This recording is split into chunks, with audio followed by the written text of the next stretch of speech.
இப்போ நீங்க 8500 கோல்டு வந்து ஒரு ரேட் ரீச் பண்ணும்னு சொன்னீங்க. இன்னைக்கு அதெல்லாம் தாண்டி எங்கேயோ வந்துட்டோம். What is your new number on gold? இங்கேருந்து ஏறும். ஏன்னா 2 தான். ம். அமெரிக்காவில் இன்ட்ரெஸ்ட் ரேட் ஏறினா தான் கோல்டு குறையும்.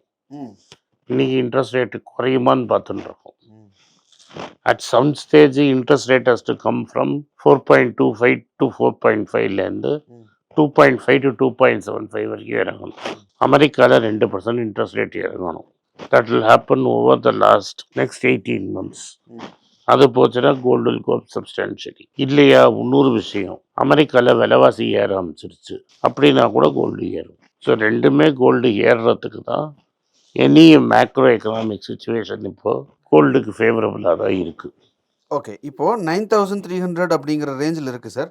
ஸோ 18 months ஃப்ரம் நவ் 11,000 ரூபாய் போக வாய்ப்பு இருக்குன்னு புரிஞ்சுக்கலாமா? டெஃபினட்டாக 18 months from now ம். 10,750 to 11,000 ப்ளஸ் டேக்ஸஸ் போகிறதுக்கு சான்ஸ் இருக்குது. ஸோ புது ஸ்டாம்ப்பு, புது ரேட்டு.